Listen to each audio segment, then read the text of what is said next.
Les Actes des Apôtres, chapitre 28. Une fois sauvés, nous avons découvert que l'île s'appelait Malte. Les indigènes nous ont traités avec une humanité peu ordinaire. Ils avaient allumé un grand feu et ils nous ont tous pris avec eux, car la pluie s'était mise à tomber et il faisait froid. Or, comme Paul avait ramassé une brassée de bois mort et l'avait jetée dans le feu, la chaleur a fait sortir une vipère qui s'est accrochée à sa main. À la vue de la bête suspendue à sa main, les indigènes se disaient entre eux « Cet homme est sûrement un meurtrier. Il est sorti sain et sauf de la mer, mais la justice divine ne permet pas qu'il reste en vie. » Or, Paul a secoué la bête pour la faire tomber dans le feu, et il n'en a éprouvé aucun mal, alors que les gens s'attendaient à le voir enfler ou tomber raide mort. Après avoir attendu un bon moment et vu qu'il ne lui avait arrivé rien d'anormal, ils ont changé complètement d'avis. Ils disaient que Paul était un dieu.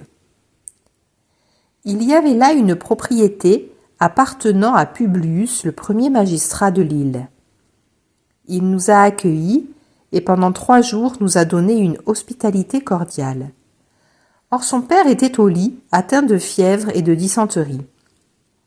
Paul est allé le voir, il a prié, lui a imposé les mains et lui a rendu la santé.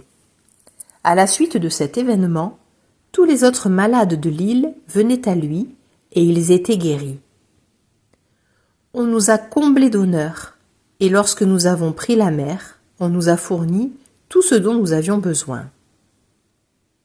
C'est au bout de 3 mois que nous avons repris la mer à bord d'un navire d'Alexandrie, portant comme emblème les Dioscures, et qui avait passé l'hiver dans l'île. Nous avons abordé à Syracuse et nous y sommes restés 3 jours. Après avoir levé l'ancre, nous avons atteint Reggio. Le lendemain est survenu un vent du sud, et en 2 jours nous sommes arrivés à Pouzole. Nous y avons trouvé des frères qui nous ont invités à passer 7 jours chez eux.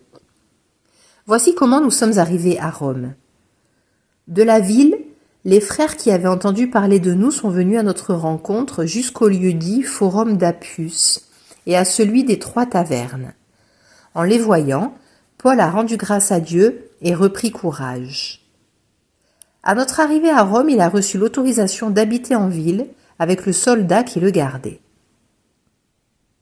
3 jours après, il fit appeler les notables des Juifs. Quand ils arrivèrent, il leur dit « Frères, moi qui n'ai rien fait contre notre peuple et les coutumes reçues de nos pères, je suis prisonnier depuis Jérusalem où j'ai été livré aux mains des Romains. Après m'avoir interrogé, ceux-ci voulaient me relâcher, puisque dans mon cas il n'y avait aucun motif de condamnation à mort. Mais devant l'opposition des Juifs, j'ai été obligé de faire appel à l'empereur, sans vouloir pour autant accuser ma nation.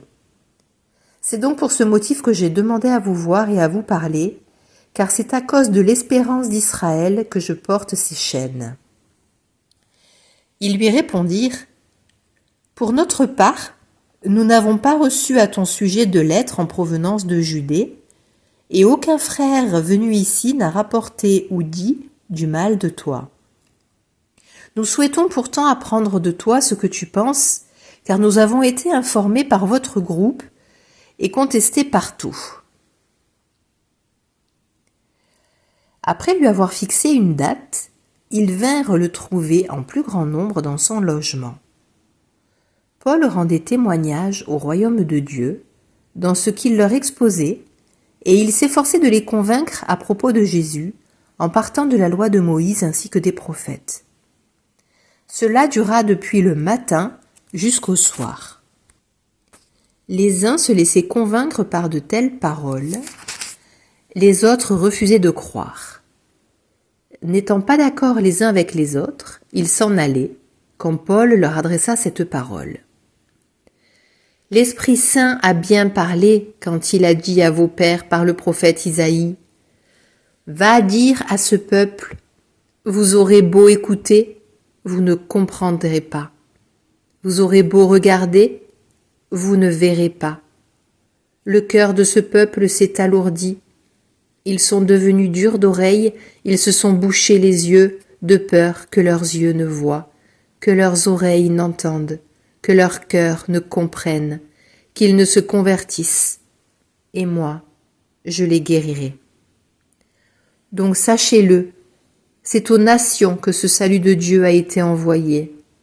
Les nations, elles écouteront.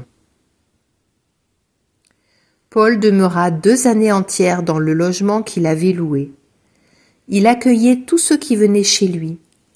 Il annonçait le règne de Dieu et il enseignait ce qui concerne le Seigneur Jésus-Christ avec une entière assurance et sans obstacle.